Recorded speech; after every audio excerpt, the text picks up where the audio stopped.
नमस्कार। गांव धनाना, जिला सोनीपत, हरियाणा।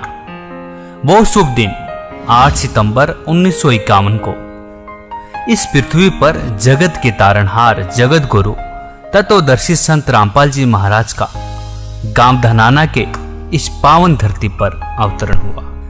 दोस्तों, हम इस गांव धनाना की पावन धरती को पवित्र इसलिए कह रहे हैं कि गरीबदास जी महाराज जी ने अपनी अमृतमय वाणी में कहा है कि धन नगरी, धन भूमि, धन धन करणी, धन देश, धन करणी, धन कुल, धन जहां साधु परवेश। इस दास ने 17 फरवरी 1988 में परमात्मा की शरण मिली थी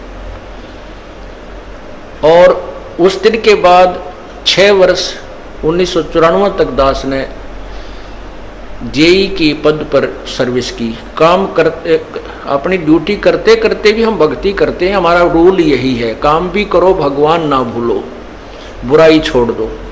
लेकिन 1994 में परमात्मा ने आदेश दे दिए गुरु महाराज ने कि तू इस काम ने संभाल। अब गुरु की आज्ञा का अवहेलन करना भगत का काम नहीं होता। जो गुरु वचन पर डट गए कट गए फंद 84 के। भाई, जो गुरु वचन पर डट गए कट गए फंद 84 के। और उन्होंने अचानक मुझे बुलाकर पास बैठा लिया, कहने लगे आज से तू नाम दिया करेगा। और जितने भी वर्तमान संगत थी सबको कह दिया और सबको बता देना कि जो इसको गुरु नहीं मानेगा वो मेरा कुछ नहीं होगा। मेरे पसीने आ गए कि मैं तो 2 कौड़ी का जीव, एक मजदूर आदमी, और परमात्मा ये इतना बड़ी जो है ना, इतना बड़ा जिम्मेवारी का काम। और उनके पुराने पुराने भक्त निरे थे, लाल कपड़े पहन कर बाबा जी भी बन रहे थे, उनके साथ रहा करते। उनको सबको निकाल दिया था उनकी त्रुटियां देख जाकर। हमने नहीं पता था कि हो रहा है, क्या इनका मालिक का उद्देश्य है। जब वो 104-5 साल की उम्र थी उस महापुरुष की, हमारे पूज्य गुरुदेव की, और कहा मैं तेरे साथ रहूंगा। और तीसरा शब्द एक दिन कहा था कि रामपाल तेरे सब बराबर इस संसार में संत नहीं होगा, पूरे विश्व में तेरे बराबर संत नहीं होगा। अब इस दास का और संत का के मेल था। हम तो भगत थे, दास थे, भगवान की भक्ति करते थे, अपनी नौकरी भी करते थे, बच्चे भी पालते थे। अब कहते हैं साध वचन पलटे नहीं, चाहे पलट जावा ब्रह्मंड, उनका वचन नहीं पलट सकता। उन्हें जो कह दिया सो कह दिया। तो वही ये फल गया। नहीं, हमारी तो घर के ना सुने थे। शुरू में अकेला नाम ले रहा था, बालक भी, तो बालक छोटे थे, वो तो घर जैसे कहूँ था मान जाते, उनकी माँ नहीं माने, फिर मेरे माता पिता नहीं माने। अगले भाई पुरानी लाग कुकर छोड़ना, बड़े साके में पा आया। फिर परमात्मा से अर्ज करी, धीरे धीरे वो समझन लागे। ना सुनते तो भी बोले जानता बावड़े की तरह। तो धीरे क्यों कान न कैसे बंद करेंगे वहाँ बैठे हुए। तो ये ऐसा निर्मल ज्ञान है, एक बार अंदर का सुबह कैसी सिरंजा जानते काम करेगी दवाई। तो धीरे धीरे कान के माध्यम से ये दवाई भेजी जाती है। और आज देख लो, रंग ला दिया परमात्मा ने। उस परम पिता पूज्य गुरुदेव जी की शब्द शक्ति से सब काम चल रहा है। और कबीर परमेश्वर हमारे सिर पर रहते। तो परमात्मा उस दिन के बाद सन 1995 में इतने 21 साल के बाद इतने पाठ हम घर घर पाठ किया करते थे। 3 दिन पाठ करते थे और एक दिन पहले जाना पड़ता था। ये दास स्वयं सेवा करता था, घर घर जाके उनके सब जहाँ हमने पाठ करने का स्थान देखना होता था उसकी सफाई करते थे। कईयों का देख कर कमरा होता बड़ा सा, उसी में पाठ भी करना, उसी में खाना भी बनाना, उसी में खाना भी उसी में, सोना भी उसी में। तो उस ढंग से अपनी सेटिंग कर लेते, हम इतनी जगह में पाठ कर लेंगे। तो मेरा जाना अति आवश्यक था उस समय, क्योंकि ये स्टार्ट था भक्ति का और स्टार्ट था इस 500 यज्ञ करने का। किसी को नहीं मालूम था, बच्चे थे सहयोग देने लगे। और धीरे धीरे फिर वो क्या हुआ कि इतने पाठ हो गए कि मुझे नौकरी, पहले तो क्या करता था, शुक्रवार को पाठ प्रारंभ किया। शुक्र शनि ड्यूटी करके सामने चले जाते बृहस्पतिवार को, शुक्रवार को रात में तैयारी करते, शुक्रवार को शनिवार को अब पाठ प्रारंभ करके अपनी नौकरी पर चला जाता। फिर शाम ना आ लेता, शनिवार इतवार की छुट्टी हो जाती। काम चल रहा था, वो हफ्ते में हुए। फिर होने लगे डेली अब अफसर भी दुखी और मैं भी दुखी। तो फिर उस दिन रिजाइन कर दिया परमात्मा के नाम पर। 18 साल की नौकरी होगी थी मेरी।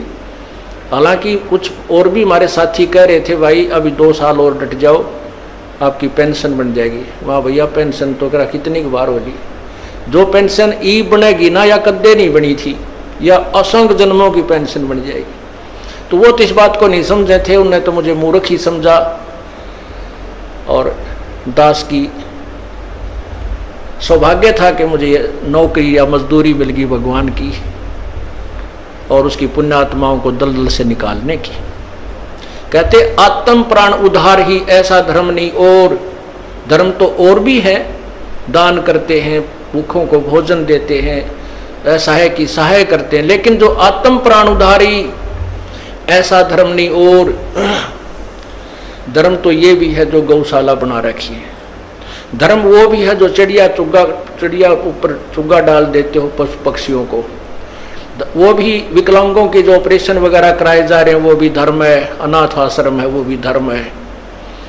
लेकिन जो आज गऊ हैं उनकी सेवा कर रहे हैं, अच्छी है। क्योंकि कोई भी प्राणी है, चाहे भैंस है, पशु है, कोई किसी प्रकार का, सबकी सेवा हमने इसी दृष्टिकोण से करनी चाहिए, क्योंकि सब में एक जैसा जीव है, वो भी धर्म है।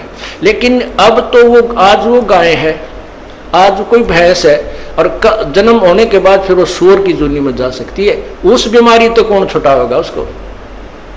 तो ये ज्ञान, ये भक्ति, ये आत्मा इस जीव को उद्धार करेगी। वो फिर 84 लाख योनियों में नहीं जाएगा, या तो मनुष्य शरीर होगा, नहीं सतलोक चला जाएगा। तो कहते हैं आत्म प्राण उद्धारी ऐसा धर्म नहीं और। तो इस दास को ये आत्म प्राण यानी जीव आत्मा के उद्धार की मजदूरी मिल गई और सहर्ष शुक्र मनाता हूं प्रभु, आपने कैसे दया करी 2 कौड़ी के जीव पर। और ऐसे निर्मल भगवान की महिमा, ओए होए होए, जिसके नाम लेते हैं रूंग रूंग खड़े हो जाते हैं। उसके बाद परमात्मा की ऐसी महिमा हुई, अब मुझे इतनी खुशी होती है। कैसा निर्मल समाज तैयार हो रहा है। बीड़ी, शराब, मांस, तम्बाकू, उसको देखकर भी राजी नहीं है। अब ये पुण्यात्मा दोनों हाथों दान करते हैं, और हम पहले लूटन पर लगे रहा करते थे, पाप बढ़ाते थे। ये माया साथ नहीं जानी थी कि इतना नरक इकट्ठा कर रहे थे। और परमात्मा क्या कहते हैं, सतगुरु के सजदा करूं कर्म छुटाए कोट, और जो ऐसे सतगुरु की निंदा करें फिर जम तोड़ेंगे होठ। अब जो लोग बिना देखे सोचे समझे और भक्तों की संतों की बुराई करते हैं, अब क्या बताते हैं कि सतगुरु के सजदा करो जिसने कर्म छुटाए कोट, करोड़ों पाप कर्मों से हटाकर और पुण्य कर्मों पर लगा दिया। कितने पाप कर्म बचा दिए हमारे। और जैसे ऐसे सतगुरु की जो निंदा करते हैं, कहते हैं उनके जम तोड़ेंगे होठ। यम के दूत उनके ऐसे लठ मारेंगे, चाहे कितने लागो, मुंह पे, होठा पे। होठ इसलिए कहा कि इस पर ज्यादा दर्द होया करे, सोई भी बड्डी आया करे।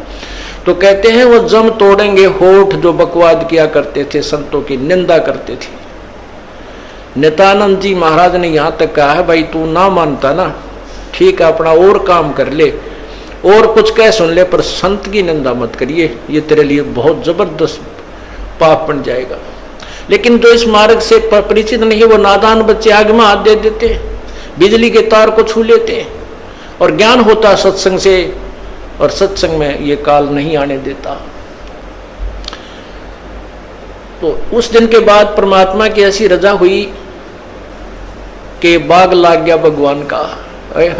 और यही प्रार्थना करता रहा, परमात्मा तेरे बच्चे तुझे समझे पहचाने। दास को ये नौकरी दी है, इसमें सफल भी आप ही करोगे। इन लोगों ने तो आपको भी नहीं बख्शा था। जब जिस समय आप यहाँ आए थे, काशी में 120 वर्ष रह कर गए, सारा जीवन आपके पीछे पड़े रहे। उन दुष्ट आत्मा स्वार्थियों ने अपने स्वार्थ के लिए जनता को सत्य ज्ञान नहीं समझने दिया और परमात्मा को बहुत यातनाएं दी गई।